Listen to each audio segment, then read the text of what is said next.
G'day, welcome back to another episode of TOGL. We're here. This is it. This is the next few days of us moving in. We've already taken several loads to our storage container because we've obviously got to downsize a little bit. And I've got a load here that we're going to get in. I brought a load up yesterday as well. I'm actually going to sleep up here tonight because I want to do a little bit of hunting, get a few wallabies. So I'll spend the night up here tonight. Then tomorrow night will be our last night in the rental house before we move up on Monday. So yeah, I just need to start getting some of this stuff in. We've been lucky with the weather at the moment. A couple of rain showers have come through, but I've timed the trips in between the rain showers. Hopefully that tank is starting to fill up, which is great. And yeah, I'll just show you what we're doing. I've still got to do a bit of plumbing yet as well, and then I've got the gas, the plumber that's going to do all the gas, hot water. He's going to come up in a couple of days time. So anyway, I've got to start getting some of this stuff in.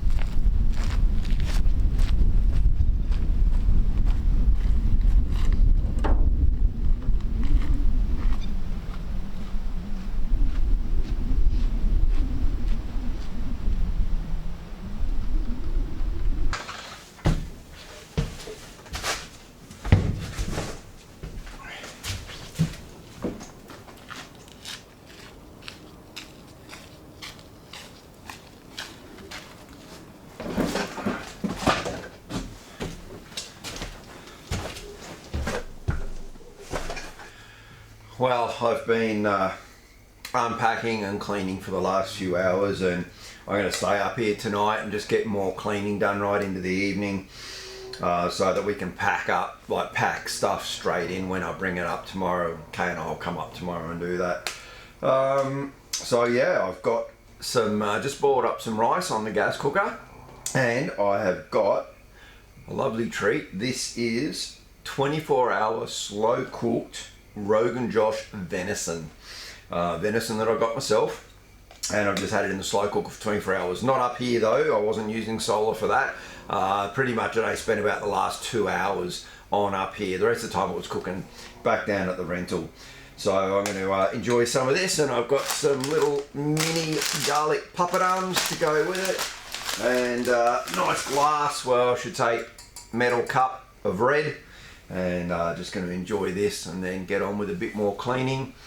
I've got another big day tomorrow, bringing the last of the stuff up and settling into the house. So yeah, and I've got to tell you, it's toasty warm with that little fire going, and I don't need to have much of a fire. I've just got a whole heap of little offcuts. I just keep a very small fire in there. It's all we need, and it keeps it toasty warm in here, which is just fantastic.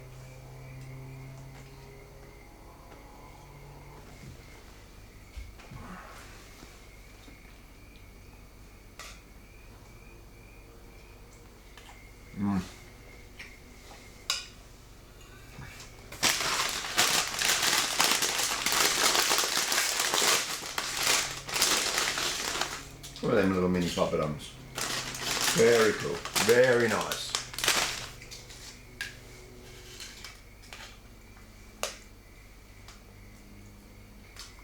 Who needs a television?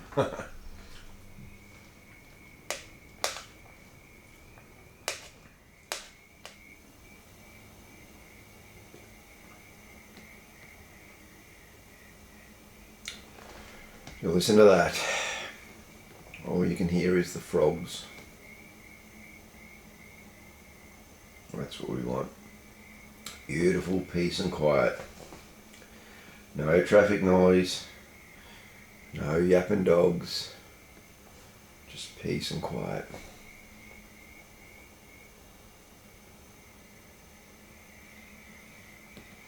It's been a long time coming. Over 2.5 years it's taken for us to get up to here. But finally, we're here. And this is the start of a whole new chapter for us. This is why we moved to Tasmania. We're living up here on our block of land. I know this is just our temporary house. We'll, over the next 18 months or so, focus on getting the big house built, the big American style barn that we've got. But at least we're finally up here on the block now. We can enjoy this every single day. And that's what we wanted.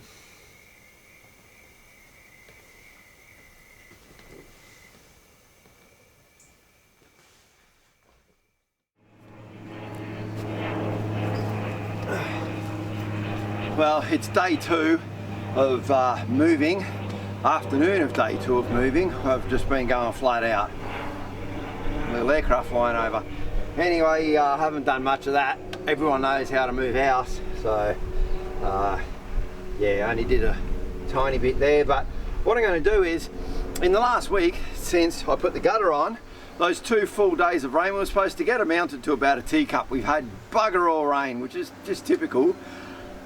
So we still have bugger all water in our rainwater tank. Now I've got 1,000 litres here down at the shed in the IBC that's come off the shed roof. So what I'm going to do is I've cleaned up this IBC. Now all my IBCs, when I get them, I make sure that they've only been used for food grade stuff, no chemicals. So I know that they're going to be fine if we want to move water in between them. So that's what I'm going to do. I'm going to transfer the 1,000 litres of water into that. Because we haven't had a lot of rain, the track is drying up, and I should be able to get this up the hill and pump it into our tank, get the first 1,000 litres in there. There's probably, at the moment, there's probably about 300 litres in there at best, which is, in a 10,000 litre tank, is like that much. So yeah, it's bugger all. Anyway, I need to prime this pump first, so we get some water in the cylinder.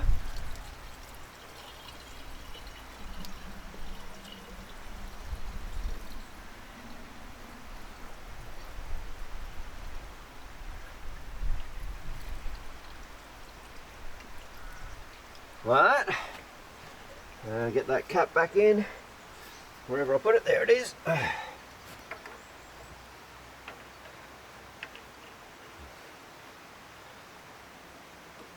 All right, now,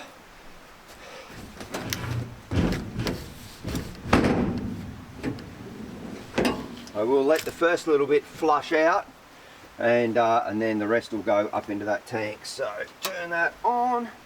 And let's go.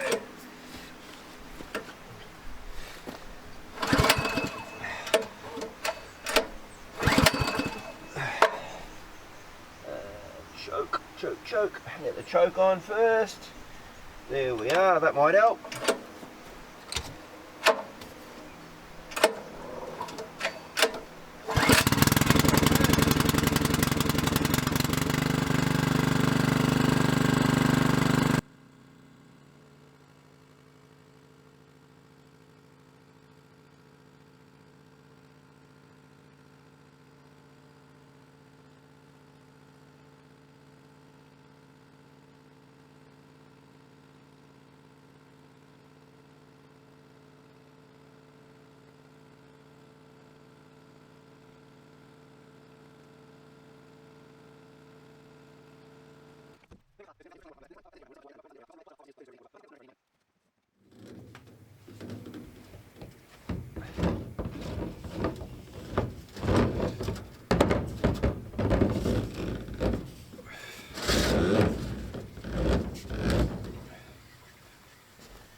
And with 1,000 litres of water, which is a ton in that tank now, I don't need those straps on anymore.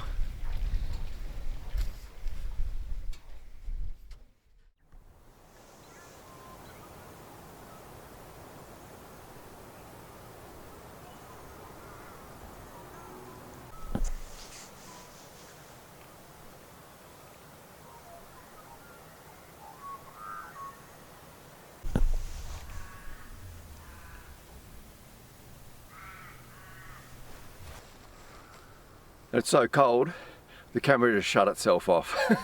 So as I was saying, it's the first night that Kay's ever spent the night on the block, and it'll be the first night that obviously we've both spent the night up here, the first of, well, the rest of our lives.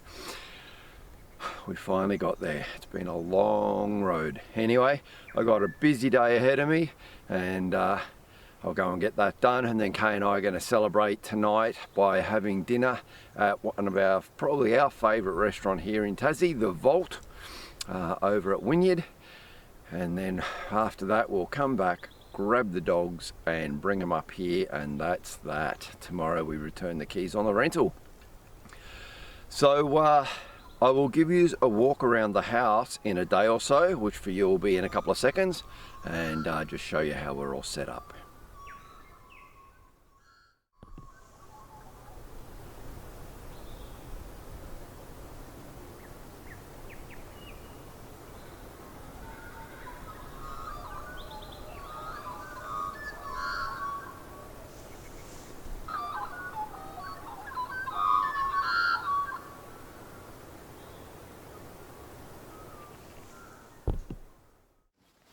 Well, we are at what I would call day 4. It's Tuesday.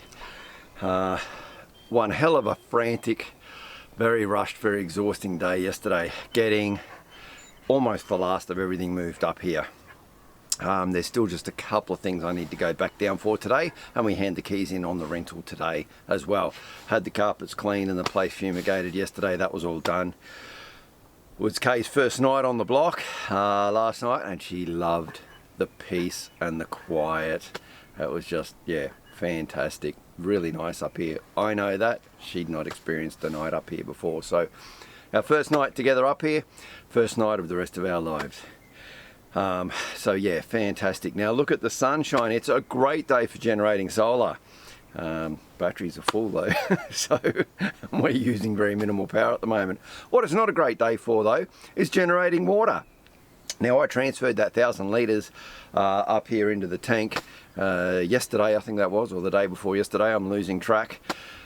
And I thought it would have filled the tank a little bit more. Basically what I did was measured the height of the tank divided by 10, because it's a 10,000 litre tank, and expected that the water would have gone just a bit higher than what it was. So it is basically just at the level of the bottom of the outlet, so a tiny little bit of water dribbled out. We're not expecting rain for another couple of days yet. Now this is really unusual, because the last couple of years we've been here, it pretty much rains every single day between mid-June to mid-September, and it's now mid-August, so we should still have another 4 weeks or so of rain, and it's just not coming, which is typical. As soon as I put the gutter on, sunshine. What it does mean though is that the road is dry, so I've rung up Wynyard Transport, and they're going to bring me up 10,000 litres of water. We're just going to fill the tank up. They'll be here just after lunch. Then I don't have to worry about it. And you watch, the weather report will change tomorrow, and it'll probably rain for the next week. But anyway, at least we'll have the water. $320 to get 10,000 litres of water delivered, so it's not that bad. It's, I was saying to my sister, I feel like the universe is saying I'm not quite done with you yet in our quest to just be totally sufficient up here. So what I'm doing right now is digging trenches, because I've got to get the septic and the plumbing all sorted. Now I've got a plumber coming up in about 45 minutes. He should be here, and he's going to hook up the gas hot water system for me and just check the pipes for the cold water that I'm putting in now. We're just using a poly pipe.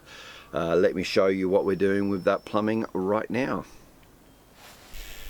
So that right there, that's the sewer outlet, and then we've got over here we've got grey water outlet, and then hot and cold water inlets. So what I'm doing is I'm digging this trench for the sewer pipe to run in, and also the electricity will run in there. So that's what this orange tape is over here.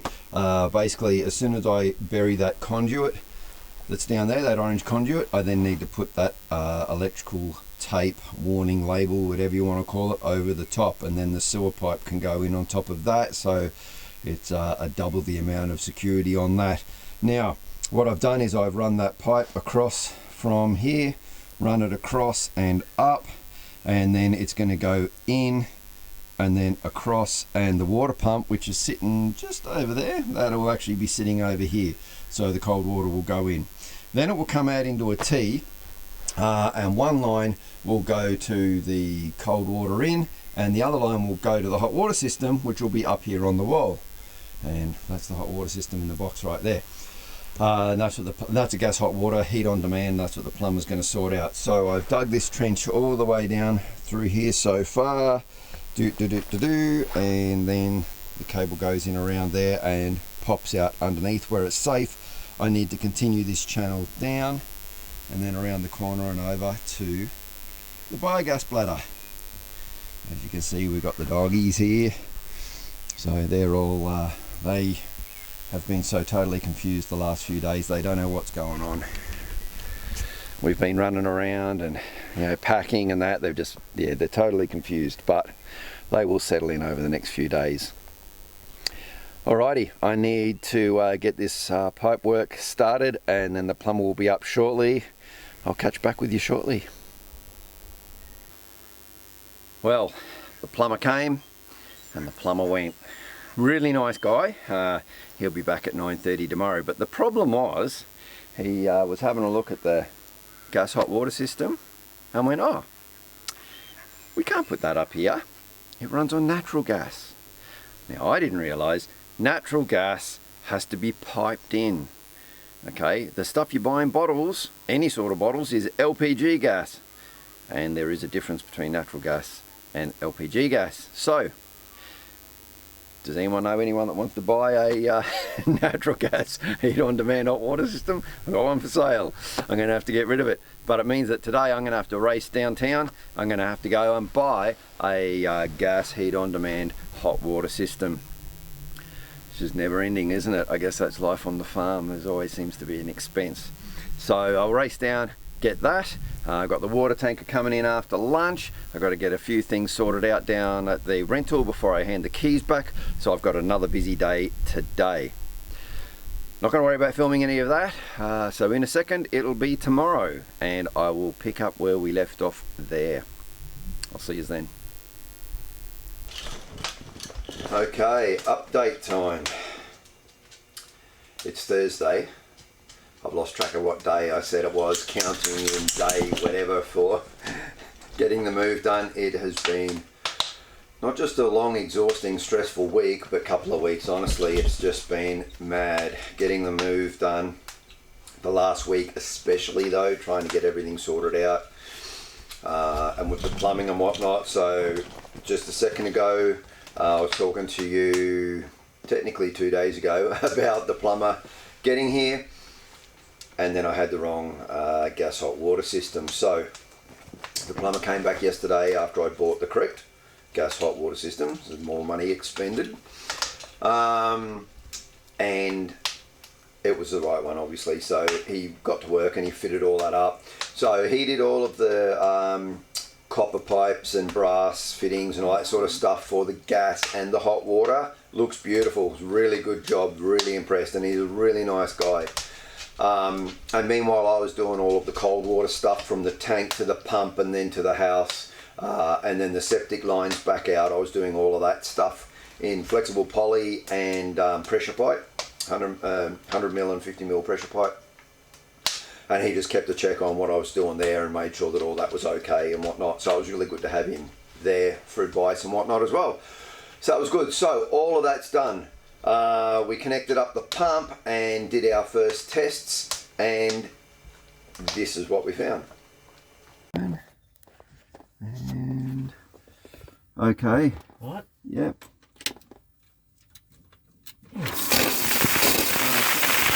Yep. No need to snore. So yeah, not great. What it looks like to me is that the joint has come apart before the glue set, because there's like little stringy lines across, which would be like the glue or the plastic. So I contacted the company, and their first reaction was, oh yeah, you must have knocked it or whatever. When you got it, it left the factory fine. I'm like, well no, it didn't, because I can prove 100% without a doubt This has come apart while the glue was still wet. It happened in your factory. Why did you not pressure test this before you let it go? Didn't get an answer back to that question. Anyway, I do have an answer on how I'm going to fix that, and I will fix that later on this afternoon. You'll see that in next week's video. 2 days ago we also got the water tank filled, 10,000 litres, because we hadn't got any of the rain that they'd predicted over that week previous from when I put the gutter on. Yesterday morning, which would have been like 16 hours after it was full, you guessed it, we woke up to a little bit of rain. Wasn't much though, wasn't much at all. Today, however, it's been pouring rain all day. Check out this radar map. We've had a lot of rain today, and it's all just going straight into our already full tank and overflowing out the side. But the 1,000 litre IBC that's down at the little shack, at least it's filling up again, so that's good. So yeah, lots of things. The Triton, my beloved red Triton, turns out it's got a cracked exhaust manifold. I found out that apparently this is a common issue for vehicles, the Mitsubishi Tritons, prior to 2018. Wouldn't you know it, we bought it brand new as a 2017 model in 2017. So yes, obviously it was the last of the line that has this common issue where a cracked manifold. Also had the brake calipers seize up on it because the brake pads had worn down too low. Don't know why. We replaced those brake pads only a year or so ago, but it has had a lot of work, I'll admit. So yeah, there's another expensive bill. The car's been in and getting serviced.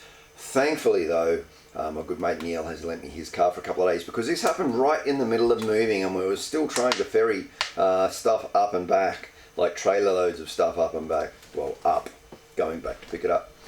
So crazy, just like everything that could happen has been happening, and it's just driving me bonkers, but we're almost at the end. All I need to do is fix up that little bit of plumbing issue where that water's leaking out. I'm pretty sure I'll get that nailed in the next hour or two, and then we're going to be all systems online, fully operational.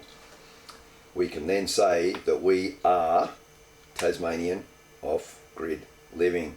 Finally, 2.5 years after moving here, and probably 4.5 years since the idea actually came to mind. Now there was also one other thing that I'm going to show you. Stand by just a second. One of our viewers who wished to remain nameless sent us a little parcel. So I haven't opened this yet, but let's have a look. Said he's been watching the channel for a long time, so really good. You know who you are. Oh, very cool. So he says, I hope you like this vintage Metropolitan Fire Brigade t-shirt, which the Fireys wore as a part of their uniform in the 90s down here in Melbourne. This was given to me when I was employed by the MFB, Melbourne Fire Brigade, back then. The fire service is now called FRV, and this shirt now is a great reminder of the past history of the MFB. Thanks for all the great content and keep up the great work. Best regards. That's awesome, and I think a lot of you do know that I do have a service background in the Navy, and so a lot of my family are also ex-Air Force, ex-police, ex-Army. We also have relations that are working with, I think it is it's the New South Wales Emergency Services. So right across, and then a lot of our family that are working within defence, in public service, in different areas as well. So we are a huge defence and service related family. So yeah, that's beautiful. Fire Rescue Melbourne. Thanks very much, mate. I really do appreciate that. That is fantastic, and I'll be sure to be wearing that in future episodes as well. That's a really nice shirt, and I appreciate the sentiment behind it too. So thank you very much for that. Well, as I said, we are now officially TOGL, Tasmanian Off Grid Living. We're up here, we are living off grid. It's awesome, it's so peaceful. but I'm exhausted, and seriously, I'm just looking forward to another couple of weeks of getting everything settled in, and then we can really start to enjoy what's going on up here. At the moment, this place looks like a bomb went off, looks like a junkyard. There's just stuff everywhere. We've got to unpack everything, and then, you know, pack it into wherever we're going to fit it, and we'll probably reshuffle it and redo everything until we work out where we're going to fit everything into this little space that we've got, that we need. I've only gone with the bare necessities. Anyway, thanks for sticking with us for so far. Next week I'll show you how I'm getting that little bit of plumbing fixed up, and I'll show you the whole system. I'll take you for a run through the different systems. We've got the solar, the water systems, hot water system, how we're dealing with waste and that sort of stuff. But until next week, you stay safe and take care. Have yourselves a great weekend. I'll see you next Friday. Cheers.